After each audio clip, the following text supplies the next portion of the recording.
أعوذ بالله من الشيطان الرجيم بسم الله الرحمن الرحيم الحمد لله رب العالمين والصلاة والسلام على رسول الله وعلى آله وصحبه أجمعين رب اشرح لي صدري ويسر لي أمري واحلل عقدة من لساني يفقهوا قولي السلام عليكم ورحمة الله وبركاته يا أيها المسلمون. Je voudrais aujourd'hui parler d'un sujet qui est lié au comportement qu'on doit avoir lorsqu'on rentre dans les toilettes. Les toilettes en islam, il y a donc un enseignement spécifique que le prophète Mohammed sallallahu alayhi wa sallam nous a enseigné. Et donc il est du devoir du musulman de savoir, Inch'Allah, comment justement se comporter dans n'importe quelle situation. Le prophète sallallahu alayhi wa sallam n'a rien laissé au hasard. Il nous a appris ce qu'il faut faire, mais également le comportement qu'on doit adopter, y compris dans les toilettes. Alhamdulillah. Et là, les toilettes, vous savez tous qu'elles font partie intégrante de notre vie. Et donc, c'est quelque chose donc, que chacun d'entre nous doit savoir. Le prophète Mohammed sallallahu alayhi wa sallam nous a appris que lorsque l'un de nous a besoin de rentrer dans les toilettes dans le but de faire ses besoins, que ce soit les petits besoins ou les grands besoins, ou même que la personne a envie de se laver, le prophète sallallahu alayhi wa sallam nous a appris une invocation à dire. Une invocation à dire à chaque fois donc qu'on rentre dans les toilettes. Et cette invocation, lorsqu'on l'a dit, Allah subhanahu wa ta'ala met un voile entre nous et les djinns qui vivent en fait dans les toilettes. Vous savez que les toilettes sont des endroits impurs où vivent djinns, démons, shayatines, etc. Donc, ce qui veut dire que nous, lorsque le musulman rentre dans les toilettes dans un état de nudité, il s'expose en fait, il s'expose. Il y a donc un risque ici à ce que non seulement sa nudité est dévoilée, mais également il peut risquer justement de se faire, on va dire, atteindre par donc certaines méchancetés. Donc, c'est la raison pour laquelle, alhamdulillah, le prophète sallallahu alayhi wa sallam nous a enseigné cette invocation donc à dire. Et l'invocation, c'est de dire Bismillah, Allahumma inni a'udhu bika min al-khubuthi wal qaba'ith. Inch'Allah, je mettrai la version phonétique pour donc encourager sa mémorisation. Et la traduction de cela, ça veut dire tout simplement Bismillah, au nom d'Allah, je cherche protection auprès d'Allah contre les démons mâles et femelles donc qui sont donc dans les toilettes. Et en faisant cela, Inch'Allah, on est protégé, on devient donc invisible. Et le prophète sallallahu alayhi wa sallam nous a appris à rentrer par le pied gauche, puisqu'en fait on rentre dans un endroit impur, donc on rentre par le pied gauche.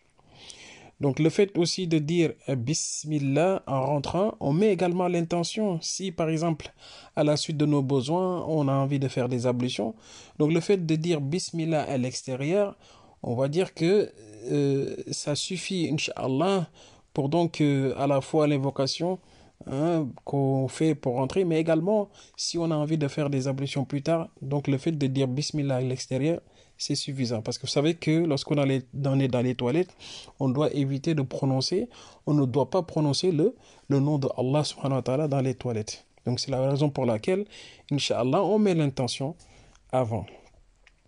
Et donc, lorsque on est dans les toilettes, il y a donc certaines choses dont il faut prêter attention. Donc, lorsque on est dans les toilettes, il est préférable de ne pas parler, par exemple, parce que c'est difficile pour un musulman de ternir une conversation où il n'y a pas des propos qui sont inadéquats à prononcer dans de pareilles circonstances.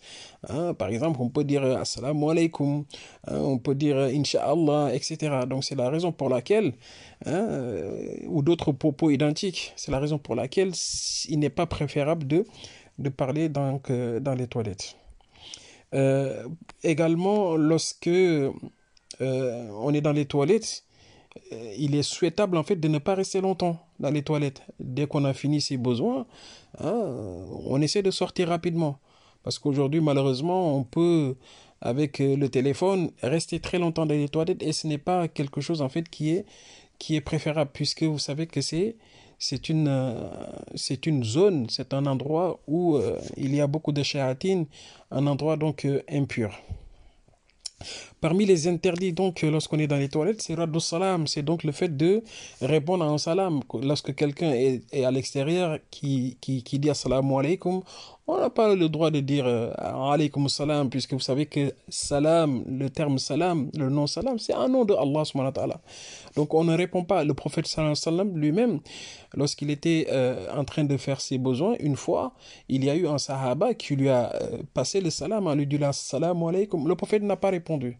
Le prophète Mohammed sallallahu alayhi wa sallam n'a pas répondu.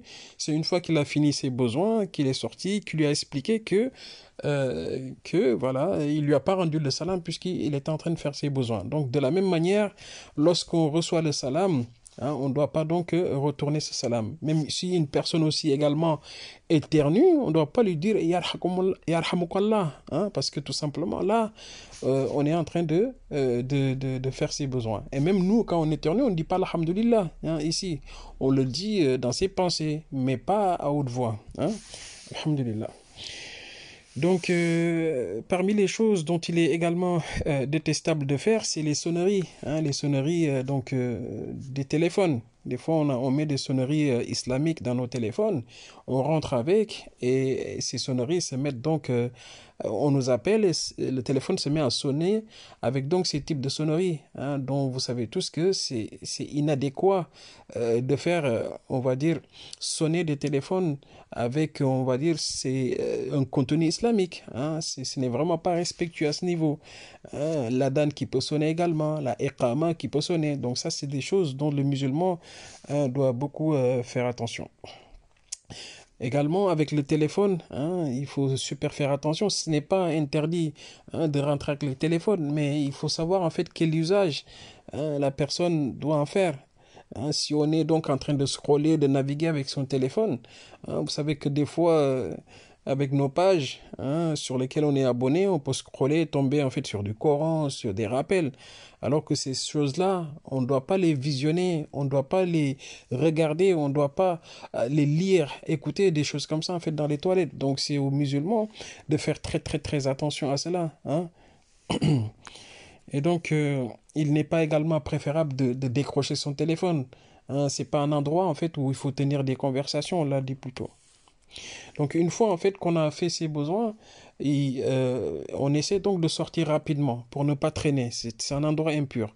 Et lorsqu'on sort, on sort par le pied droit en disant Ghofranak. Ghofranak, ça veut dire je demande pardon. Pardon, pourquoi? Parce qu'on a été dans une situation où on n'a pas pu se souvenir de Allah en faisant du zikr, hein, où on n'a pas pu mentionner le nom de Allah puisqu'on était dans les toilettes. Donc on demande pardon à Allah subhanahu wa ta'ala. Donc chers frères et sœurs, donc pour terminer, sachez que le prophète nous a enseigné beaucoup de choses et le fait de les mettre en application nous permet de gagner des hasanat, hein, et c'est ce qu'on cherche tous, mais également de nous protéger. Hein? Donc, alhamdulillah, hein, pour donc l'énorme bienfait que l'islam en fait nous apporte dans notre vie. ربنا آتنا في الدنيا حسنة وفي الآخرة حسنة وقنا عذاب النار سبحانك اللهم بحمدك أشهد أن لا إله إلا أنت أستغفرك وأتوب إليك والسلام عليكم ورحمة الله وبركاته.